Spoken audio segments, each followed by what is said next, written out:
Just imagine, നിങ്ങൾക്ക് 30 വയസ്സായി. തിരിഞ്ഞു നോക്കുമ്പോൾ നിങ്ങൾ ലൈഫിൽ കുറെ തെറ്റുകൾ ചെയ്തിട്ടുണ്ട്. എന്നാൽ നിങ്ങൾ ടൈം ട്രാവൽ ചെയ്ത് 20 വയസ്സിൽ നിന്ന് വീണ്ടും തുടങ്ങിയാലോ? നിങ്ങളുടെ ഭാവി ഈസി ആകാൻ വേണ്ടി നിങ്ങളുടെ 20s ചെയ്യാൻ പറ്റുന്ന 20 കാര്യങ്ങൾ ആണ് ഇന്ന് സ്റ്റിക്മാൻ നിങ്ങൾക്ക് പറഞ്ഞു തരാൻ പോകുന്നത്. 1. Learn to say no. നിങ്ങളുടെ സമയം നിങ്ങളുടെയാണ്. എല്ലാ കാര്യങ്ങൾക്കും എസ് പറഞ്ഞു അത് വേറെ ഒരാൾക്ക് വേണ്ടി കളയാൻ ഉള്ളതാവരുത്. സ്മോക്കിംഗ്, ഡ്രിങ്കിംഗ്, പാർട്ടി ഇതിൽ നിന്നൊക്കെ വിട്ടുനിൽക്കുക എന്നത് പ്രയാസമുള്ള കാര്യമാണ്. Learn to say no to your self and others to save your time and energy. 2. Save before you spend. നിങ്ങളുടെ ആദ്യ സാലറി ചിലപ്പോൾ നിങ്ങൾക്ക് വേണ്ടപ്പെട്ടവർക്ക് വേണ്ടി ചിലവാക്കി മുഴുവനും സ്പെൻഡ് ആക്കുന്ന ഒരു രീതിയാണ് പൊതുവിൽ ഉള്ളത്.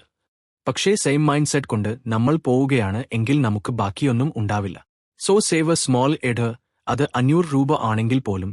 The point here is not to save much but to make the mindset of saving in your 20s. 3. Invest in assets. നമ്മൾ സേവ് ചെയ്യുന്നതിൽ നിന്നും ഒരു ചെറിയ എമൗണ്ട് വാല്യൂ കൂടുന്ന ഒരു അസറ്റിൽ നിക്ഷേപിക്കുക. സാധാരണ ഒരാൾ അവരുടെ സാലറി കൂടിയാൽ അത് നേരെ ഐഫോൺ അല്ലെങ്കിൽ എന്തെങ്കിലും സാധനങ്ങൾ വാങ്ങാൻ ഉപയോഗിക്കും. But invest the money and your future you will be thankful. 4. Stay away from loans and ഡെബ്റ്റ്സ്.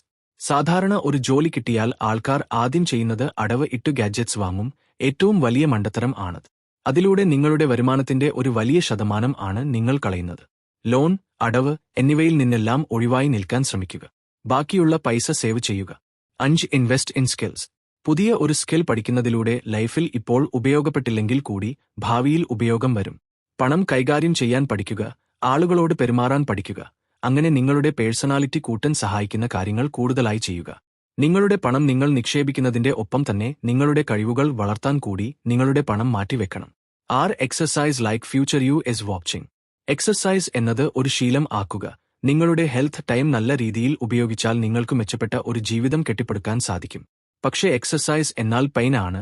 പക്ഷേ ഇന്നത്തെ ഓരോ കഷ്ടപ്പാടും നാളെ ഈസി ആയ ഒരു ലൈഫ് തരും. പ്രായം ആവുമ്പോൾ വരുന്ന ജോയിന്റ് പെയിനിനേക്കാളും നല്ലതല്ലേ ഇന്നത്തെ കുറച്ചു അധ്വാനം. 7. Family is A real investment. നിങ്ങളുടെ ചെറുപ്പത്തിൽ ഫ്രണ്ട്സ്, പാർട്ടി, സോഷ്യൽ മീഡിയ എന്നിവയിൽ ആയിരിക്കും കൂടുതൽ സമയം ചിലവഴിക്കുക. എന്നാൽ ഫാമിലിയുടെ ഒപ്പം കിട്ടുന്ന സമയം വളരെ കുറവായിരിക്കും. കാരണം നമ്മളെ വിട്ടുപോകില്ല എന്ന് ഉറപ്പുള്ളത് കോടൻ നമ്മൾ അവരെ മൈൻഡ് ചെയ്യാറില്ല. പക്ഷെ കുടുംബം ആണ് most valuable investment in our life. കാരണം ഫ്രണ്ട്സും കൊളീഗ്സും ഒരു സമയം കഴിയുമ്പോൾ പോകും. എന്നാൽ നിലനിൽക്കുന്നത് നമ്മുടെ ഫാമിലി മാത്രം ആയിരിക്കും. So try to spend more time with them. 8. Choose friends who push you up. Motivational speaker ആയ ജിം റോൺ പറഞ്ഞതുപോലെ, you are the average of the 5 people you spend the most time with. നിങ്ങളുടെ ഏറ്റവും അടുത്ത ആളുകളുടെ mindset, habits and lifestyle നിങ്ങളെയും influence ചെയ്യും. നിങ്ങളുടെ ചുറ്റുപാടിൽ നെഗറ്റീവ്, മടിയൻ, ടോക്സിക് ആയ ആളുകൾ ഉണ്ടെങ്കിൽ നിങ്ങൾ അറിയാതെ തന്നെ അതേപോലെ ആയിത്തീരാം. എന്നാൽ നിങ്ങളുടെ സുഹൃത്തുക്കൾ സെൽഫ് ഇംപ്രൂവ്മെന്റ്, കരിയർ അല്ലെങ്കിൽ ബിസിനസ്സിൽ ഒക്കെ ഇഷ്ടം ഉള്ളവർ ആണ് എങ്കിൽ അവർ സ്വാഭാവികമായും നിങ്ങളെ അവർക്കൊപ്പം വളരാൻ പ്രേരിപ്പിക്കും. 9. Take care of your mental health. നിങ്ങളുടെ ആരോഗ്യം പോലെ തന്നെ പ്രധാനപ്പെട്ട കാര്യം ആണ് നിങ്ങളുടെ മെന്റൽ ഹെൽത്ത്. മാനസിക ആരോഗ്യം മെച്ചപ്പെടുത്തുന്ന കാര്യങ്ങളിൽ കൂടുതൽ ഏർപ്പെടുക. മെഡിറ്റേഷൻ, മൈൻഡ്ഫുൾനെസ്, യോഗ ഒക്കെ ചെയ്യുക. നിങ്ങളുടെ ജോലിയുടെ പ്രഷറിലും മറ്റും മെന്റൽ നീൾ പരിഗണിക്കാതെ ഇരിക്കാൻ പാടില്ല. A healthy mind is the foundation for a healthy life. Protect it, nurture it and don't be afraid to ask for support. 10. Read more books than reels. Simple ആയിട്ട് പറഞ്ഞാൽ ബുക്സ് എന്നാൽ it's a mentorship on paper.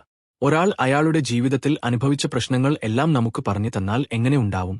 നമുക്ക് അപ്പോൾ അതുപോലെയുള്ള problems വന്നാൽ എങ്ങനെ face ചെയ്യണം എന്ന് മനസ്സിലാവും. നിങ്ങൾ എല്ലാവരും വായിക്കണം എന്ന് എനിക്ക് തോന്നിയിട്ടുള്ള ഒരു ബുക്ക് ആണ് atomic habits by James Clear. അതിന്റെ ലിങ്ക് ഞാൻ ഡിസ്ക്രിപ്ഷനിൽ കൊടുക്കാം. ആ ബുക്കിനെ പറ്റിയുള്ള ഡീറ്റെയിൽഡ് വീഡിയോ വേണമെങ്കിൽ ചാനൽ ഇപ്പോൾ തന്നെ സബ്സ്ക്രൈബ് ചെയ്തു വെക്കൂ.